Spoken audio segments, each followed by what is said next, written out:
Welcome to the Project Zion podcast. This podcast explores the unique spiritual and theological gifts Community of Christ offers for today's world.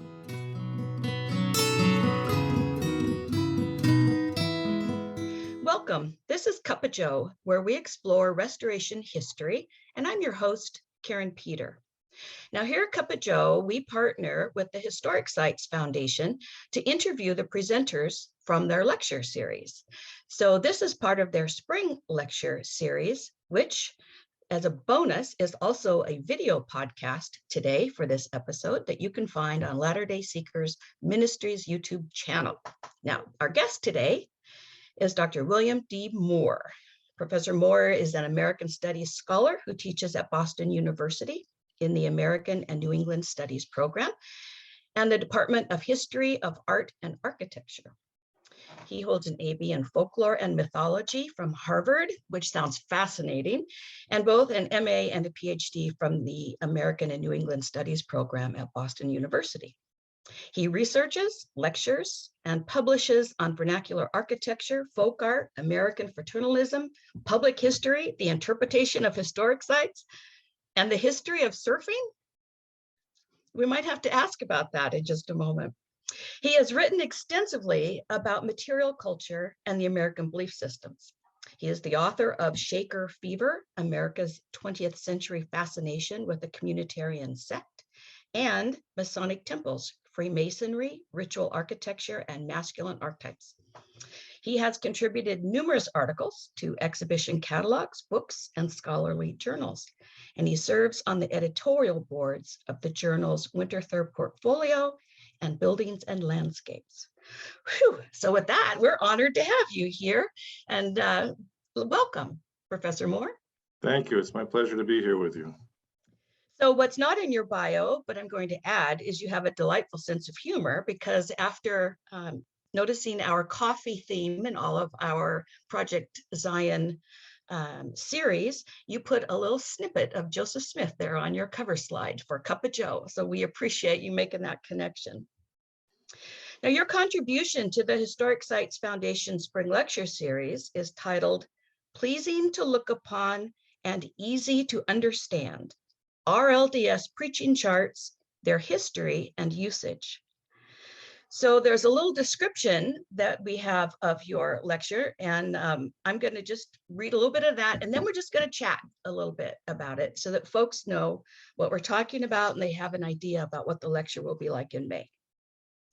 Elders and missionaries of the Reorganized Church of Jesus Christ of Latter-day Saints, or RLDS, regularly used preaching charts to visually augment oral evangelism during the final decades of the 19th century and the first half of the 20th century. Often colorful, these graphic and artistic works, created by both professional artists and enthusiastic amateurs, were frequently quite large, measuring in some cases as much as 20 feet long or 7 feet tall. This presentation is illustrated with charts from the Community of Christ Library and Archives in Independence and other sources, and it will offer an introduction to this important genre of RLDS artwork. So, Professor Moore, we've talked a little bit about preaching charts on Project Zion before, but always from an insider view, from a Community of Christ perspective. And I'm really interested in what you have found you yourself have found interesting about them, and why you're presenting on them for the Historic Sites Spring Series. So let's start out with that. Why? Okay, so this is maybe where I should start to share my slides with you. Okay. So let me figure out how I do that. I've done it in the past, I know, but I can figure it out. Oh, there it is. Share screen.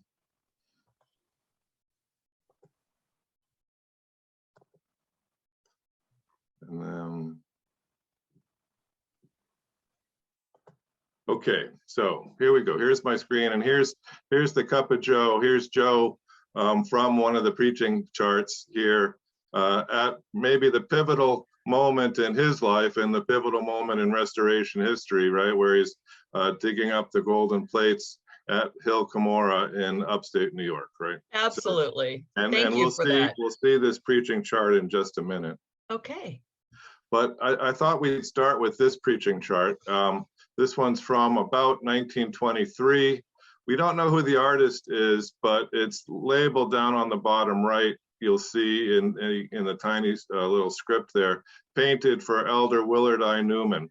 And Willard I. Newman was from Bridgeport, Connecticut. And this is part of a set of preaching charts that were donated to the Community of Christ Library and Archives in 2015 by Evelyn Billings. And I wanted to start with this one because I think it's it fits this title, pleasing to look upon and easy to understand, which that is a phrase taken from an article about preaching charts from the Saints Herald from the early 20th century, explaining, what this one author thought was important about preaching charts, and criticizing some of them for being, just splotchy and not very attractive. So he was asking for them to be pleasing to look upon and easy to understand. And so we ended up with one like this one, which I particularly like the flowers around the title of the resurrection, but also it's colorful and the beautiful stars over there in the starry glory. The easy to understand part in this one is a little bit, I think we're pushing it a little bit to say it's easy to understand, because if you're not schooled in restoration theology, it's hard to understand what's going on here. But that also reinforces the fact that these preaching charts were visual support for oral evangelism, right? So that the whole point of the evangelism was to explain what's on the chart and to make sense of the chart and to explain to the audience what the preacher hoped to convey. So they were the PowerPoint presentations of their time then. Exactly. So I grew up RLDS, Professor Moore, and I don't even follow some of this. And I'm well versed in restoration theology. Right. So that's been a great challenge for me, is trying to make sense of these, and it's been quite fun for me to do so. So what down across the bottom we have the different dispensations of what Elder Newman was trying to convince people of, which is that there was the first patriarchal age, which is the Old Testament, right, leading up to the resurrection of Christ, and then the gospel dispensation, which is what we call the New Testament, right, which then leads to Christ's reappearing, right, which is then when the just will rise out of their graves, right, and will live in paradise through the millennium, and then Satan loosed, and then a resurrection of the wicked.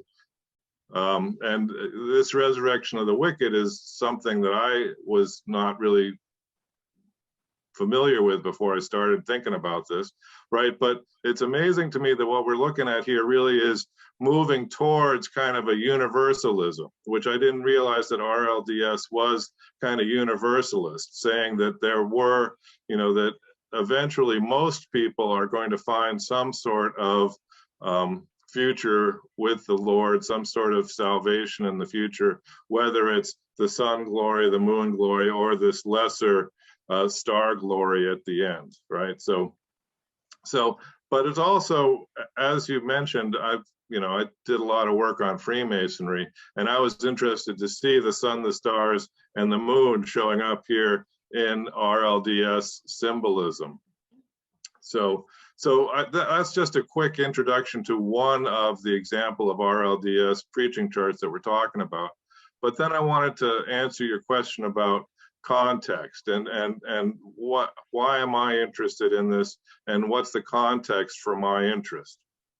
So my interest in these preaching charts is part of a kind of broader interest that I've had for a long time in what I think of as picturing faith, which is how do people visually represent their religion or their belief, and particularly how do individuals teach members of their group, or how do they initiate outsiders into that cosmology, right? And I've been fascinated for a few decades by these kind of visual aids for religious belief. And this is where my place as an American Studies scholar really asserts itself, right? Because these images, these works are not usually thought of as fine art. You don't find them in the Metropolitan Museum or the Museum of Fine Arts, Boston. In fact, they're frequently undervalued or uncollected. I mean, they're very important for how these faiths get conveyed, how the tenets of an organization get conveyed, but they haven't been necessarily preserved or valued. Again, they sometimes are seen as ephemeral. Again, the PowerPoints of their time period.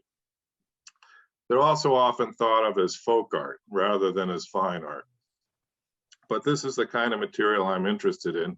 And just one from another faith tradition is this work you see on the screen now, which is what they call a Masonic tracing board. This is a genre of art that was produced by the Freemasons between the middle of the 18th century up to the middle of the 19th century. This one happens to be from Bridgewater, New York, which is right outside Utica, New York, which is in central New York. It's right in the middle of the burned over district. If you think about American religious history, for restoration theology, it's really in the middle of the Mormon heartland. Also, it's between Rochester, New York, and Vermont, where Joseph Smith Jr. Was born, and it's in an area where many of the first generation of Mormons came from. So this is part of the cultural context for restorationism as well. And you can see that it also has the moon, the stars, and the sun in this Masonic imagery, right? So that there's this linkage between restoration imagery and Masonic imagery. And I'm very happy to say that this is actually a piece that I found out in the wild, so to speak. You know, it was hanging in the Masonic Temple in Bridgewater, New York. The lodge didn't think much about it. It was just kind of in a back corner.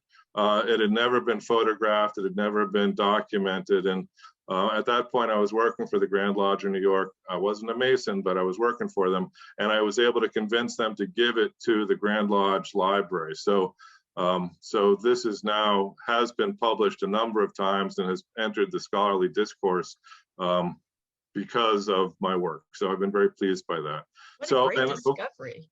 Before I move on from it, I'll just also point out some of the important elements of this. The first two are the columns at the very front, which are Yachin and Boaz, which are the columns that are on the porch of King Solomon's temple. So those columns identify this building that we're looking at as being Solomon's temple, and that's a kind of central idea in Freemasonry. And then on the left, at the very bottom, you've got what they call a rough ashlar, which is a stone right from the quarry, and it's no good for building, you know, because it doesn't have plane sides and right angles. And then on the right is the perfect ashlar, right? So again, this is the individual before Freemasonry, the individual before they've learned the lessons and tenets when they're not fit for society, versus the perfect ashlar on the right, which is this a good citizen, a Freemason, someone that can be part of the building of the temple.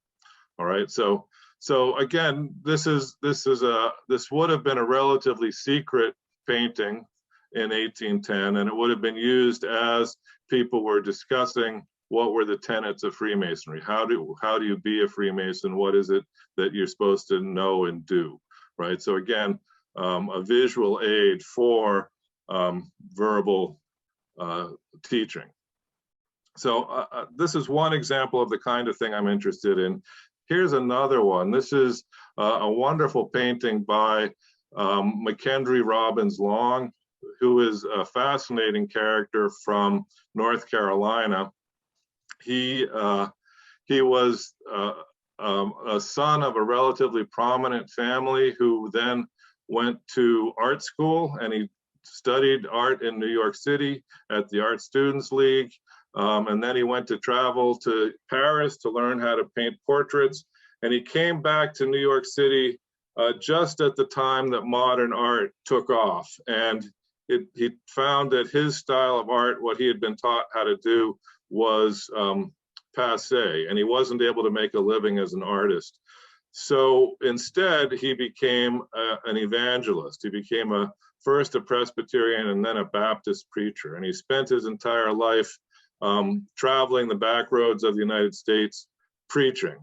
And when he got too old to be able to do that in the 1960s, he settled back into North Carolina and started to create illustrations of the Book of Revelations.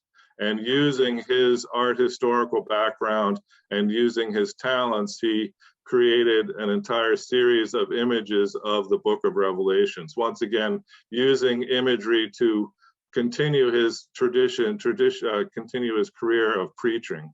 So this is, again, obviously the woman arrayed in purple and scarlet and the two beasts, sometimes called the harlot or the whore of Babylon, right? And in the academic literature on Reverend Long, they frequently call him an outsider artist because he is not bound by typical art historical ideas. And yet this image of the Whore of Babylon is directly based on a woodcut by Albrecht Dürer from the European artistic tradition. So I like to talk about how this image is a way of talking about how this outsider American religious art actually is not so outsider and actually is central to American visual culture, and also for that matter, Western art historical tradition as well. So another genre that I talk about, and I lecture about this in my folk art courses, and these have been, some of them collected, are Adventist charts.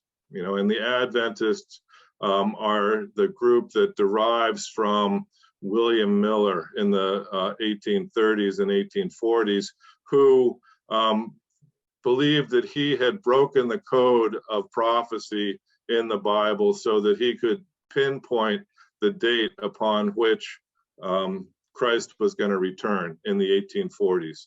And so based on this, the Adventists started to create these charts to explain how they could pinpoint when Christ's second coming was going to happen.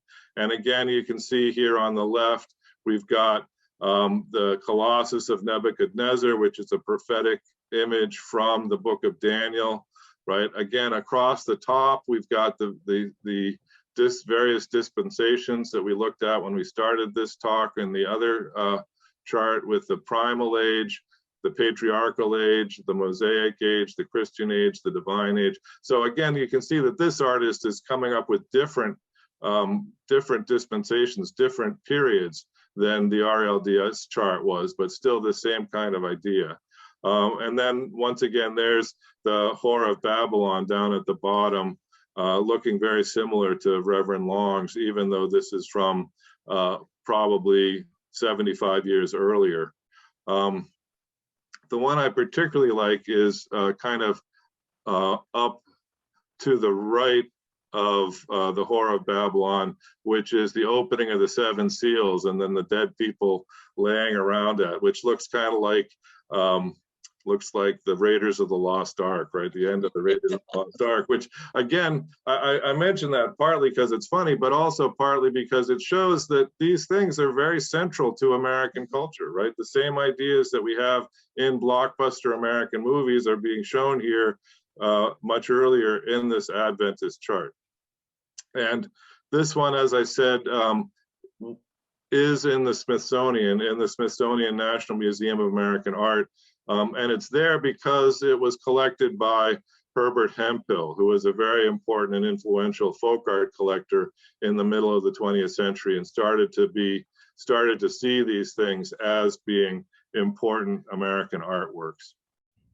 So So the Adventists have a number of different periods in which they are active. At the end of the 19th century and the beginning of the 20th century, the Adventists started to have just massive charts that they used for preachers to go across the country. So, and here are two images. The top one is the Adventist preacher, H.W. Bowman, being very proudly photographed with the chart that he's using to travel across the Midwest, trying to convince people to convert to Adventism, but also convert them to giving up sin and making themselves ready for Jesus's reappearance. And on the bottom is a chart that's in the collection at Aurora University, which is an Adventist university that has started to collect these. And you can see that these two charts are obviously by the same artist. Again, you can look at them and see that they're distinctly different. They're not the same chart, but you can also see that the same artist is producing this. And this is part of what's interesting to me about these artworks, is that not only can you see the variation amongst the creators of them, and you can see change and similarity across creator, but you can also see change and similarity across works made by the same artist. So that's kind of the background and the context for how I became interested in RLDS charts. And I literally knew nothing about RLDS charts until about 5 years ago. And I was doing some research about the RLDS, and I saw a preacher with a chart in front of him, and I said, wait a sec, here's a genre that I don't know anything about. And I started to do research, and again, the folks, Ms. Killebrew at the library and others have been very supportive and very helpful of me. And I was so excited to find the rich materials for studying RLDS charts that they had in their collections there. So here is evangelist James F. Curtis posing with his chart in Pullman, Washington in about 1945. And I mean, again, it's astounding how similar this is to the Bowman painting, right? That showing off his chart. I point out again that right next to the evangelist, once again, we've got the stars, the moon, and the sun, continuing that theme that we've had. And this is a chart that George Weston made multiple copies of. So you can see that this one, once again, is not the exact same chart that we have in the photograph with Curtis, but it's obviously the same theme, obviously by the same hand. And you can see that on the far right, we've got the stars, the moon, and the sun again, but in this one, they're in squares, and in this one, they're off by themselves, right? So once again, showing that they're not the same chart. And then all sorts of wonderful imagery around the edges, including, oh, lo and behold, there, underneath the narrow way and the broad way, we've got the Whore of Babylon on her multi-headed mount down at the bottom center there. And once again, we've got different dispensations. We've got Adam, Noah, Moses, and then our time, and then the Christ's reign of 1,000 years, that theme of millennialism in the future. So this one is by George F. Weston, who is really the Michelangelo of RLDS preaching charts. And this is Weston down here at the bottom.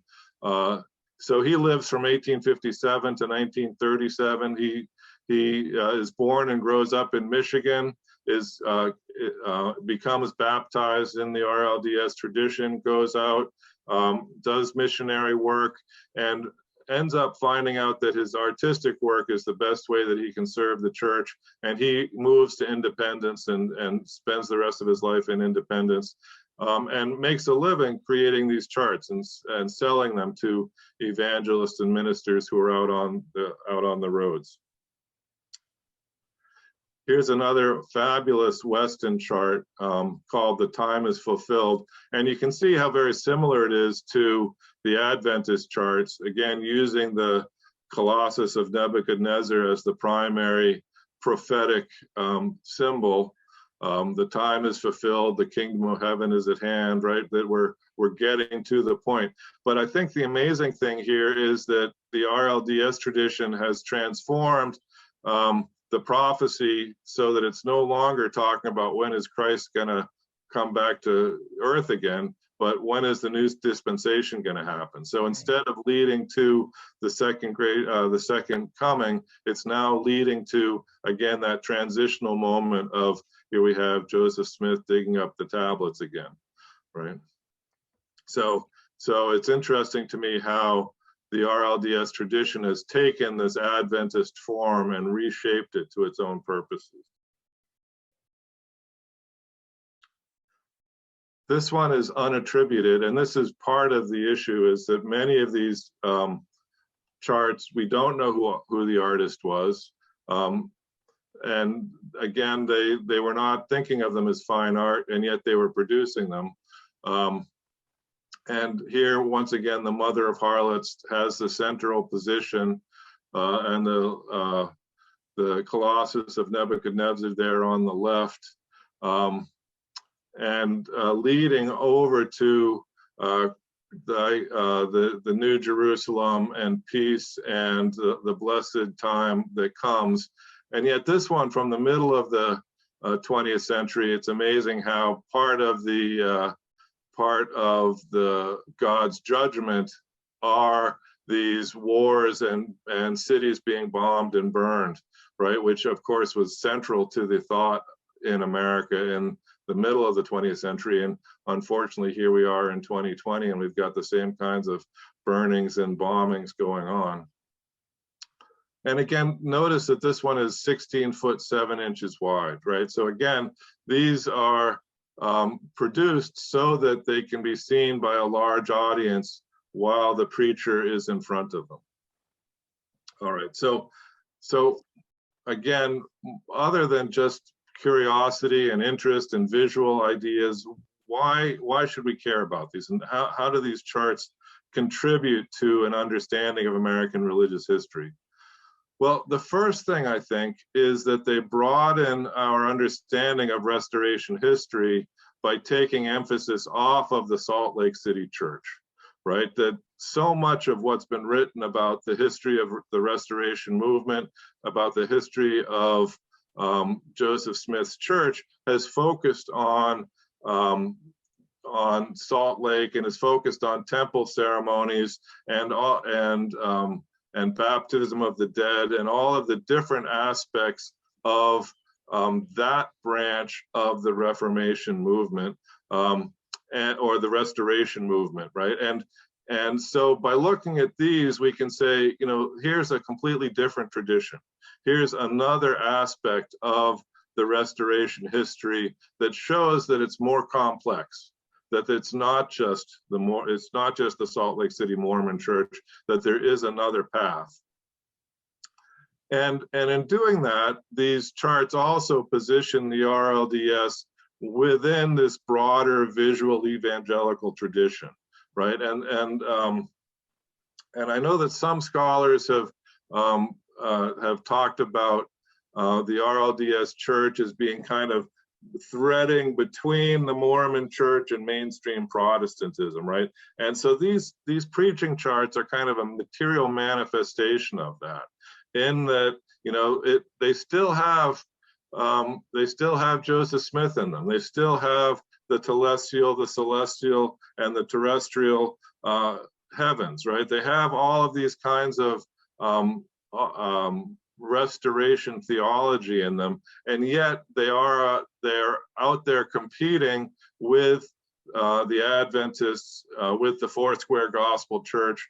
You know, that these are images that were produced in a period in which there was a great marketplace for American religion, and really all of the different denominations were competing for believers, right? So that these are they tell that story. And in doing that, they also provide a greater context for understanding the remarkable membership growth of the RLDS Church between 1860 and 1940. In 1860, there were not very many RLDS members. You know, when the first organization came together in 1860, and when they convinced Joseph Smith III to the presidentship, it was a very small group. By 1940, it's an international denomination. How does that happen? Well, partly it happens because people are traveling the back roads with these preaching charts, convincing people that they are the true church and that there's a right path. All right, and then the final thing I would say about why is this important is that that by bringing attention to these and having people understand these and have these part of the visual record and the scholarly record, just like bringing that tracing board up and having people publish it and talk about it and showing it as part of understanding the Masonic history of the United States, having these out there and having people talk about them simply brings the RLDS and the Community of Christ further into the discussion of American religion, which brings it from being a kind of more marginalized aspect of American religious history to show how it fits into the broader contours of American belief systems. All right, so those are kind of why I think these are important and why I'm studying them and what I think we can get from them. And then just to wrap up, before I, get off my high horse and let somebody else talk for a minute, I just wanted to show you this final one. And again, pleasing to look upon and easy to understand. This one I don't think is, if you didn't have somebody walking you through it image by image, you couldn't understand it at all. I mean, it's not. It might be pleasing to look at. It's got nice fonts and so forth, but it certainly isn't easy to understand. And this is the one where Joseph Smith getting the tablets on the Hill Cumorah comes from, that I started with. It's in the 5th dispensation towards the right of the screen in the top half. That's where that detail came from. And I also want to, just before I shut up, I want to thank Valerie Anderson, who took all these wonderful photographs of these images from the archives. I mean, again, these were not easy to photograph. 15 foot 10 inches by 3 foot 10 inches. It's very hard to get a good photograph of this. And without her photographs, we couldn't be talking about these in this same fashion. All right, so that's a lot to look at. I'm sure you've got a lot to unpack here.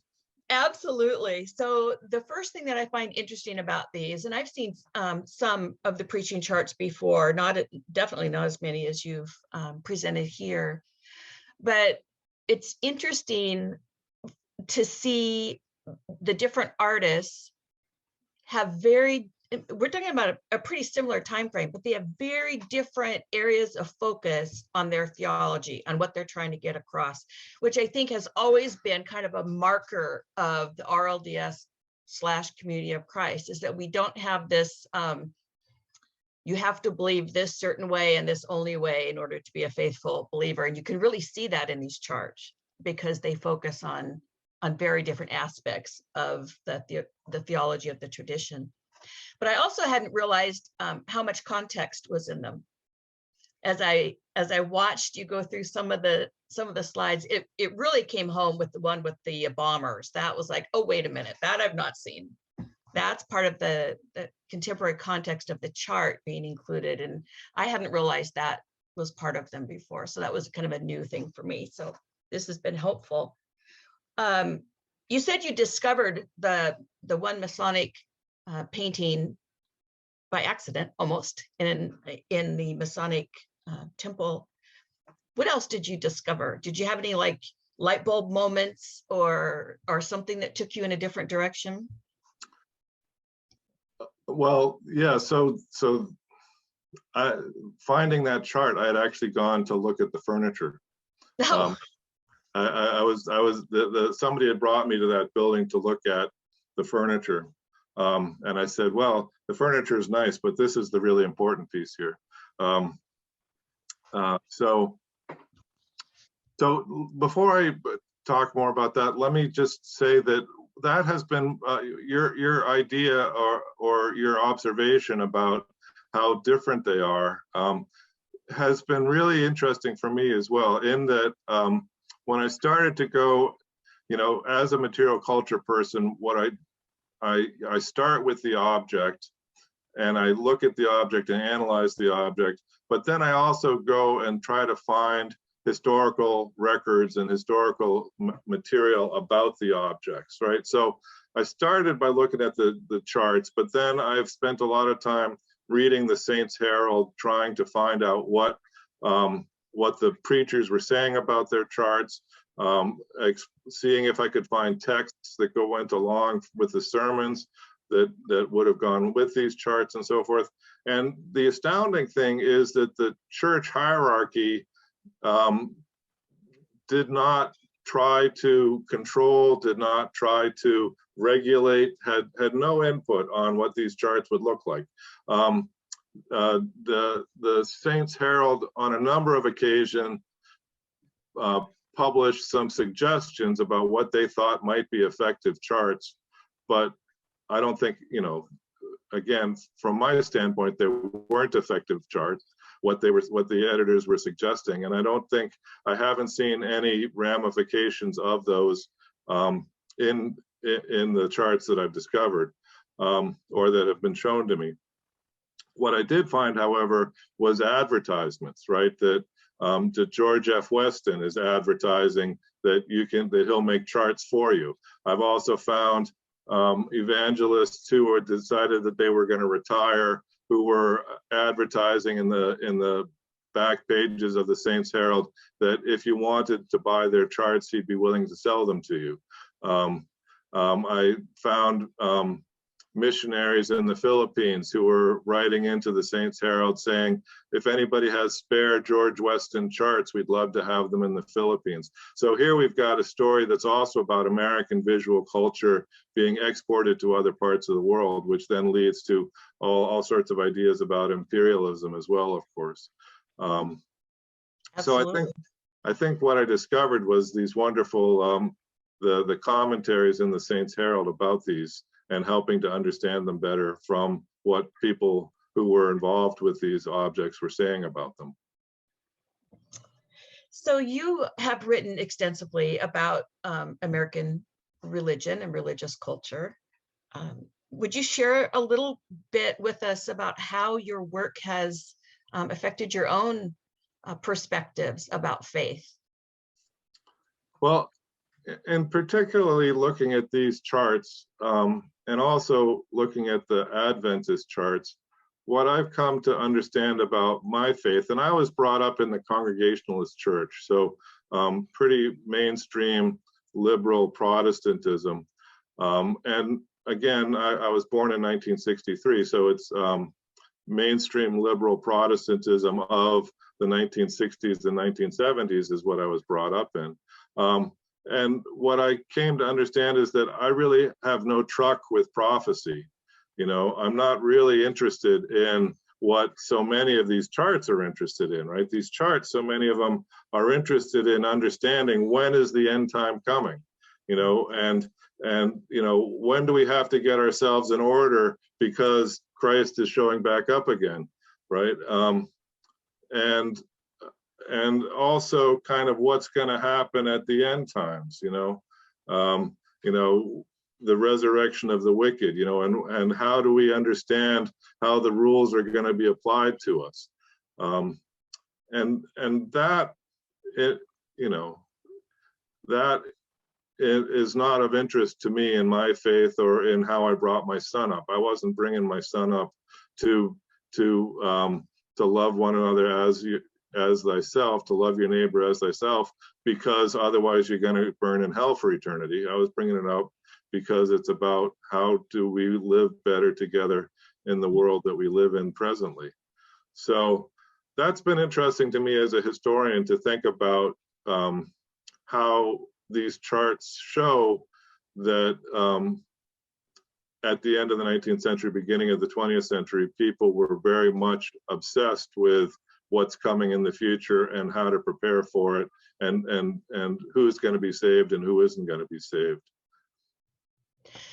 That's really interesting, Professor Moore. When I talk to people now about faith, other than people from other restoration traditions where the end and what happens after you die is a focus, most people are interested in what does it mean to live as a good person now, as opposed to what's going to happen after. I think socially we've kind of moved past that in our religious understanding, just as a people. So you've spent a lot of time investigating Community of Christ, RLDS, as you've gone through these preaching charts. Did anything about it surprise you?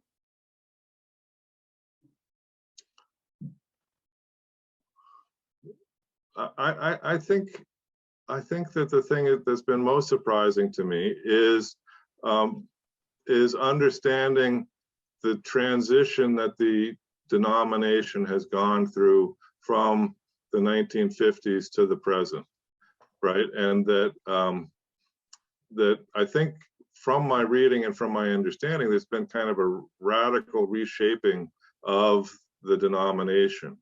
And that kind of radical reshaping of a denomination is not something that I'm used to seeing in American religious history. That the members of a church can kind of consciously decide that they're going to leave behind one set of theological standpoints and take up another set. That's not standard. Well, we do have this weird tradition where we've kind of accepted that we are a peculiar people. That's one of our little insider scriptural restoration scriptural traditions, that we're peculiar. So maybe that's being lived out in this way. Well, so I didn't mean it to be peculiar. I meant it to be kind of an amazing amount of kind of institutional maturity, I think. Well, yeah, we take peculiar as a good thing. It's okay. We're okay with that. So we have made a huge transition in Community of Christ. So what about these charts, considering that transition to where we are now, what about these charts would be helpful for us to carry forward as a key learning that we would want to keep with us? Well, it's always good to know where you came from, I would say. And I think what these charts do is, because they are very much of their time and place. I mean, this one's 1923, Bridgeport, Connecticut, right? And I'm not showing one here that's out of the same set that's ardently anti-Catholic. I don't have that image. I'd share with you if I had it uploaded, but I haven't. And of course, 1923, Anglo-Saxon America was ardently anti-Catholic, right? And so having that image and having these images is a good way to understand where the church has come from, to understand where it's going in the future. Just like, you know, we need to understand in the larger context, we need to understand that there was the Ku Klux Klan in Reconstruction and that the Ku Klux Klan came back in the 1920s. We need to understand the history of white supremacy in the United States so that we can understand how to avoid that in the future. So I think having these charts as images of theology and of cosmology that are in a particular time and place is a useful thing to understand, not just for the RLDS, but for American religious historians as a whole, to be able to say this is what Americans were thinking in this time period. And this kind of thinking was popular enough that the denomination that was purporting it grew dramatically in this time period. During that time.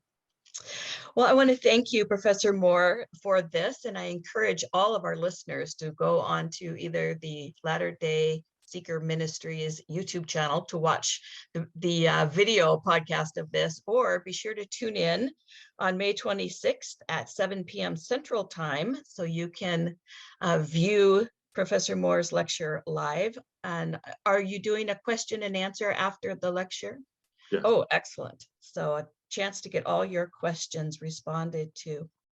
Are there any last thoughts you'd like to leave us with, Professor Moore, before we close today? Yeah, I would, which is that if you have one of these charts, if your grandfather was an evangelist, if this is up in your attic, please let me know. The larger data set that we have, the better. And I'm always looking for more examples. So the Library and Archives in Independence has about 100 of them. There's 20 more of them that I've found in other collections, but I'm always looking for more so that I can bring them into the study and talk about them in the future. Fabulous. Thank you for that. And for our listeners, this is Cuppa Joe, our discussion of restoration history today on RLDS preaching charts. I'm Karin Peter. Our guest has been Dr. William Moore from Boston University. Thanks so much for listening.